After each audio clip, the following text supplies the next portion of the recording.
Hey there, everybody. Welcome back. We are going to finish chapter 6. This will cover, we'll do it in 2 videos. First, this is on 6.6, and this will be A. Both of these are on parallel and perpendicular lines.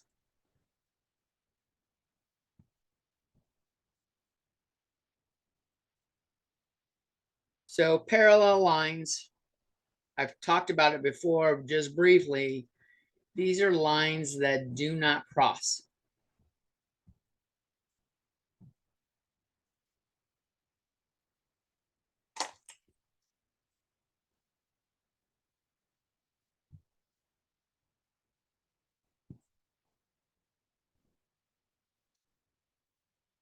What they have in common, or what do they have in common? That's a question for you. Stop and think about it. What do you think they have in common?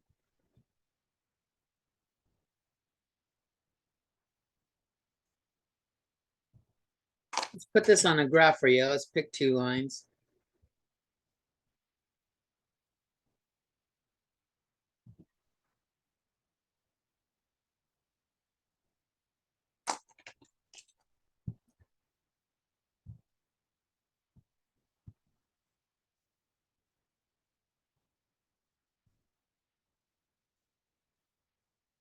What do they have in common?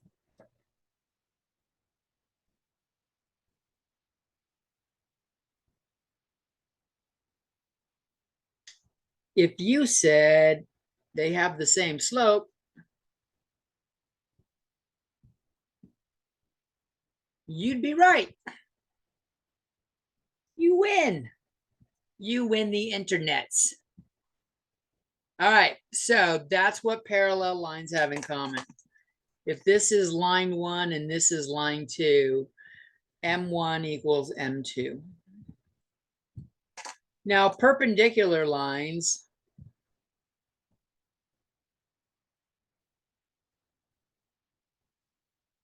make a line or cross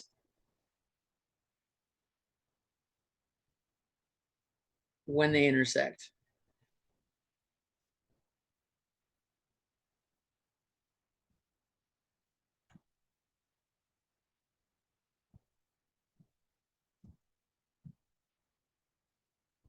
They also make right angles, if you know anything about right angles.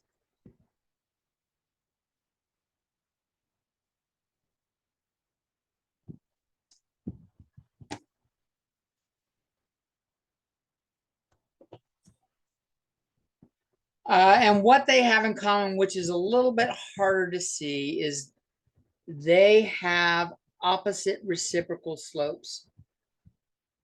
They have slopes that are opposite reciprocals.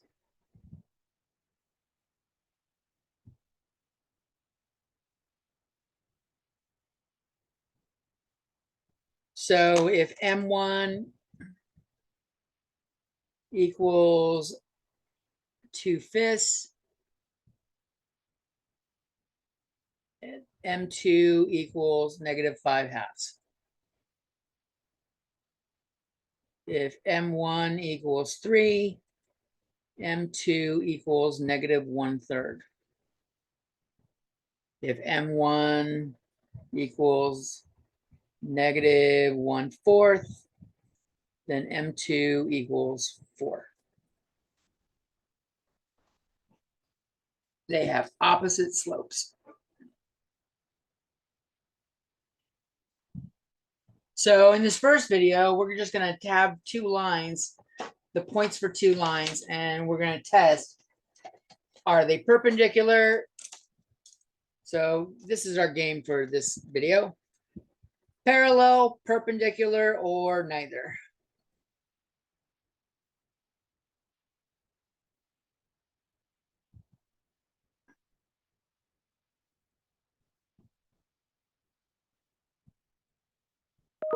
Kind of fun, depending on how you write your L's. Like I write vertical lowercase L's. The word parallel has parallel lines in it, which is kind of cool. All right, line 1 is the 0.73 and the 0.61. Line 2, 2, -1, 1, -3.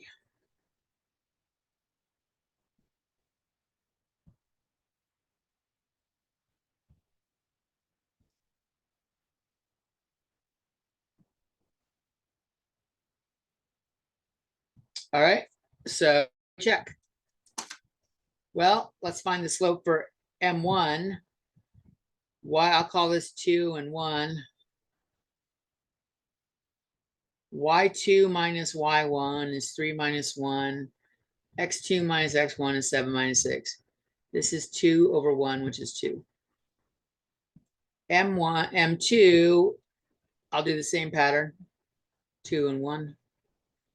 So I have -1 minus -3. And then for X2, I have 2 minus 1. This is -1 plus 3 is 2. Over 1 is 2. Since M1 equals M2, they are parallel.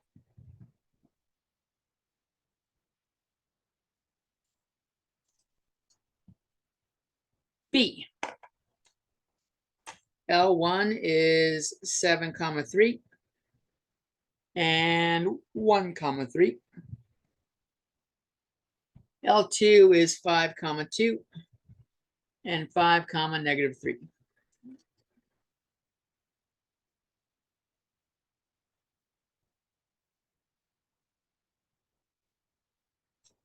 All right, we're going to go through and find our reciprocals, or find our values.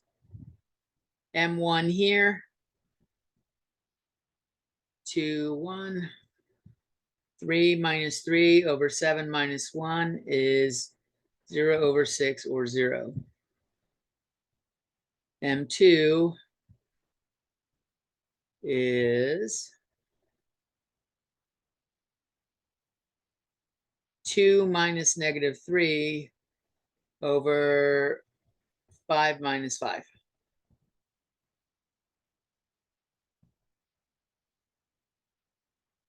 Which is 5 over 0, which is undefined.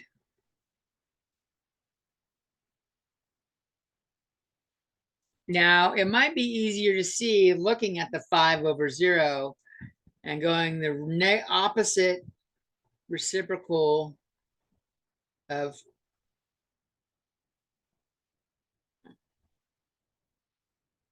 5 over 0 would be -0 over 5, which is just 0. That's the easier way to see that these are, in fact, parallel lines. Not parallel, perpendicular lines.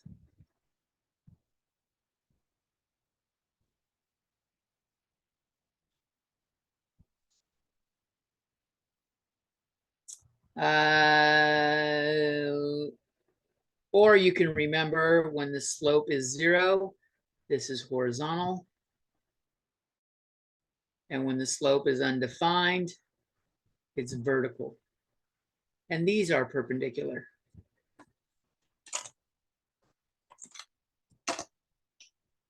All right, let's do another one.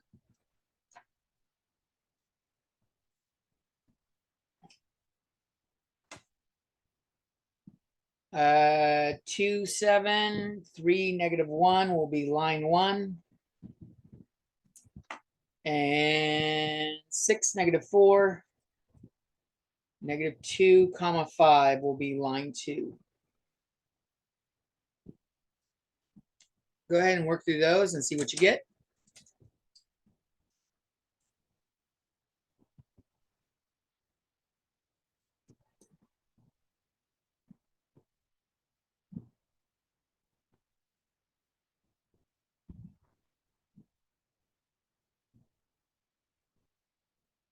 I'm getting 8 over -1, which is -8.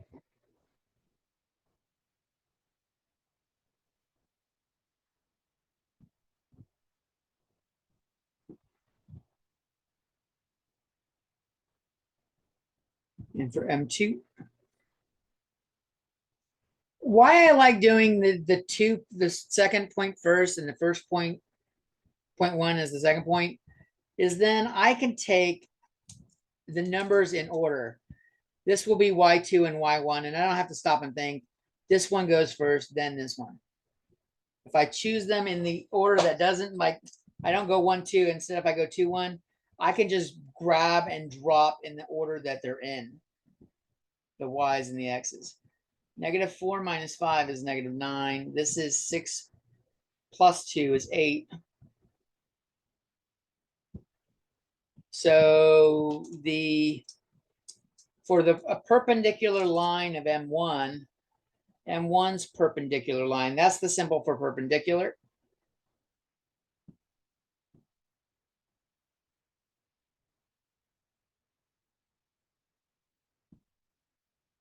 It would have to be, we flip it over and it would become 1/8, and we do the opposite sign. It was negative, we make it positive.